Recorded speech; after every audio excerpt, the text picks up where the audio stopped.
Welcome to this channel. Hope कि आप लोग सभी लोग सेफ होंगे। देखिए, जैसे कि पिछले सेशन में हमने कैपिटल जो अकाउंट था उसके बारे में समझा था कि कैपिटल अकाउंट होता क्या है बैलेंस ऑफ पेमेंट में। तो हमने देखा था कि कैपिटल अकाउंट में वो सब ट्रांजैक्शंस लिखे जाते, मतलब जो हमारे देश के एसेट्स और लाइबिलिटीज पे जिस पर इम्पैक्ट पड़ता है वो सारा का सारा कैपिटल अकाउंट्स में कंसिडर किया जाता है। ठीक है, तो उसके बारे में हमने पिछले सेशन में देख लिया था। और आज का जो टॉपिक है उसमें हम देखेंगे कि ऑफिशियल रिजर्व अकाउंट क्या होता है। देखिए, बैलेंस ऑफ पेमेंट है ना, उसका 3 पार्ट है। एक है करेंट अकाउंट, एक है कैपिटल अकाउंट और तीसरा जो है official reserve account. Official reserve account नाम से हमें समझ में आ रहा है हल्का फुल्का कि मतलब वो जो ओरिजिनल जो फॉरेक्स रिजर्व्स है वो ही हो सकता है ऑफिशियल रिजर्व अकाउंट। मतलब कि जो भी हमारा फॉरेन एक्सचेंज है, जो भी फॉरेन करेंसीज हमारे पास है वो एक्चुअल में वही हमारा ऑफिशियल रिजर्व अकाउंट होता है। तो इस वीडियो में हम सारा चीज़ समझने की कोशिश करेंगे। इस वीडियो के बाद हमारे पास बस 2 टॉपिक बच जाएगा, जिसमें हमने इक्विलिब्रियम डिसइक्विलिब्रियम के बारे में पढ़ेंगे और एक और टॉपिक है जिसमें ऑटोनोमस या अकोमोडेशन के बारे में पढ़ना है। तो इसके बाद ये जो बैलेंस ऑफ पेमेंट है ख़त्म हो जाएगा। ठीक है, तो उसके बाद हम लोग इंडियन इकोनॉमी पढ़ेंगे। ठीक है, जो आप on the eve of independence के समय जो था उसके बारे में हम लोग जानने की कोशिश करेंगे। और साथ साथ सोच रहा हूँ कि अलग अलग अल्टरनेट डेज पे मैं बिजनेस भी स्टार्ट करूँ। ठीक है, बिजनेस स्टडीज़ के बारे में। ठीक है, तो इस वीडियो में देखते हैं सबसे पहले कि ओवरऑल बैलेंस क्या होता है। देखिए, ओवरऑल बैलेंस का मतलब हो गया कि जब हम करेंट अकाउंट का बैलेंस जब कैलकुलेट कर लिए, कैपिटल अकाउंट का जब बैलेंस कैलकुलेट कर लिए और उसमें से जो भी एरर्स हैं या जो भी ओमिशंस है, जो कुछ भूल गया आदमी, कभी कभी कुछ कुछ ट्रांजेक्शन्स भूल जाता है, कभी कभी जो नंबर है वो गलत लिखा जाता है, तो वो एरर्स होता है। तो ये सब चारों को जब सम कर देते हैं, जब चारों को प्लस कर देते हैं तो हमारा ओवरऑल बैलेंस कैलकुलेट हो जाता है। तो बैलेंस जो ओवर बैलेंस जो होगा वो क्या होता है, sum of current account balance, capital account balance, omission and errors. ये सब सारा का सारा जब हम ऐड कर देंगे तो हमारा ओवरऑल बैलेंस निकल जाएगा। यही ओवरऑल बैलेंस जो होता है वो ऑफिशियल रिजर्व अकाउंट कंसीडर किया जाता है। ठीक है, तो जो ओवरऑल बैलेंस है वो रिफ्लेक्शन है किसका, ऑफिशियल रिजर्व अकाउंट का। ठीक है, अभी जैसे आगे बढ़ेंगे आपको समझ में आएगा। तो जो ऑफिशियल रिजर्व अकाउंट जो है वो किसका है, तो official reserve account capital account में ही कंसीडर किया जाता है। ठीक है, आगे समझते हैं। देखिए, जो भी फॉरेन एक्सचेंज से रिलेटेड ज़्यादा जो भी ट्रांजेक्शन्स होते हैं, जो भी रिकॉर्ड्स होते हैं, जो भी कस्टोडियन होता है, कस्टोडियन मतलब जो उसको रखने वाला। ठीक है, कोई भी चीज़ जैसे फॉरेन एक्सचेंज जो मैनेजमेंट जो देखता है हमारे देश में वो कौन देखता है, आरबीआई। तो आरबीआई को कंसीडर किया जाता है custodian of the forex reserve of the country. ये सीधे सीधे 1 नंबर के क्वेश्चन में एमसीक्यू में आता है कि custodian of forex reserve of country कौन है, तो आप इसको आरबीआई उस समय टिक करिएगा।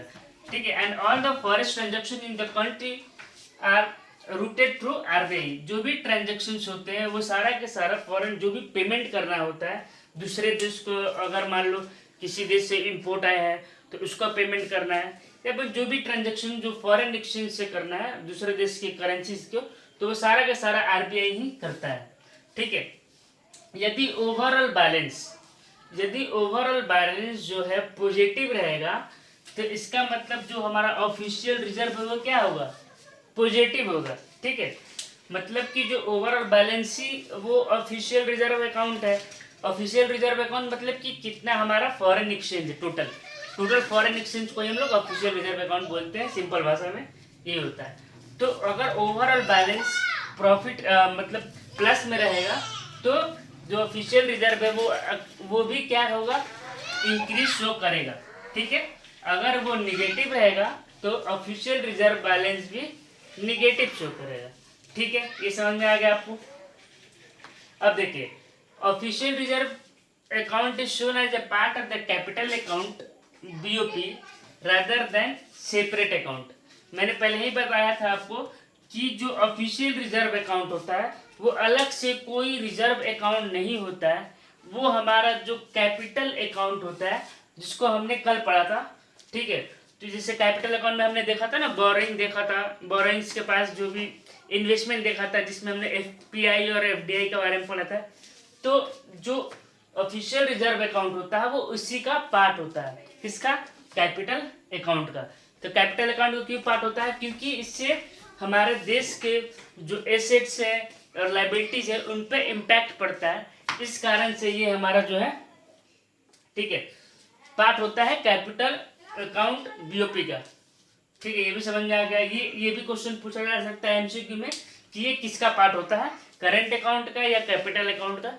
तो आप इस तरीके से चीज़ों को रिलेट करके याद कर सकते हैं। ठीक है, for the purpose of the balancing BOP, BOP को बैलेंस, बीओपी बैलेंस कब होगा?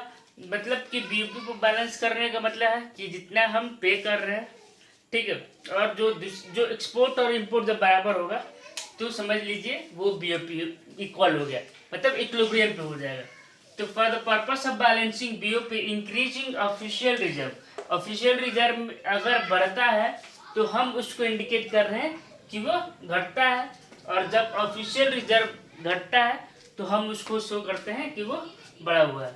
ठीक है, ताकि वो बैलेंस ऑफ पेमेंट में को पर्पस जो है बैलेंस करने का, बीओपी को वो बैलेंस हो सके।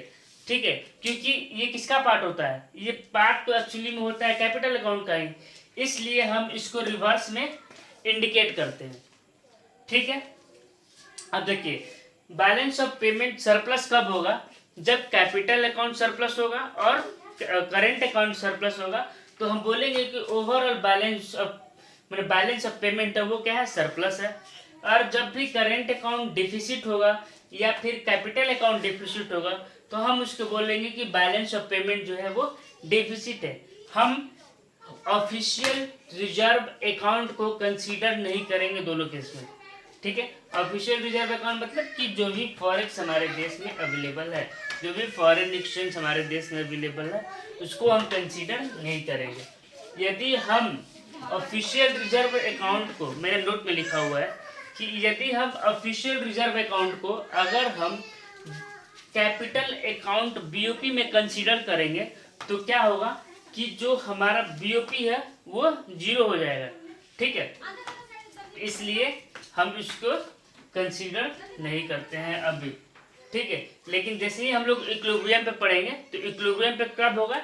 जब करेंट अकाउंट का बैलेंस, कैपिटल अकाउंट का बैलेंस और जो भी ऑफिशियल रिजर्व अकाउंट है उसको ऐड करने के बाद जब जीरो आ जाए, इसका मतलब कि जो हमारा बैलेंस पेमेंट है वो इक्विलिब्रियम पे है। इक्विलिब्रियम मतलब कि जितना हम दे रहे हैं, मतलब जितना एक्सपोर्ट हो रहा है उतना ही इंपोर्ट हो रहा है। ठीक है, जितना हम पे कर रहे हैं उतना ही हमें रिसिप्ट मिल रहा है। ठीक है, तो वो हमारा इक्विलिब्रियम होगा। और डिसइक्विलिब्रियम क्या होगा कि मतलब हम जो है पे ज़्यादा कर रहे हैं बट रिसिप्ट कम हो रहा है, तो उस केस को हम लोग बोलते हैं डेफिसिट बैलेंस ऑफ पेमेंट, मतलब डिसइक्विलिब्रियम पे रहेगा जब जीरो ना हो तीनों को सम पे। ठीक है, तो याद रखिएगा balance of payment will always balance when the official reserve account is a part of capital account.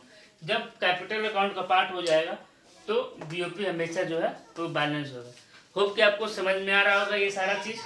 इसमें थोड़ा सा समझने का थोड़ा सा कम चीज़ें, आप इसको स्ट्रेट मतलब याद कर सकते हैं, अच्छे तरीके से याद करिएगा तो ही फायदा होगा। ये सब पॉइंट मैंने अच्छे तरीके से समझा दिया है।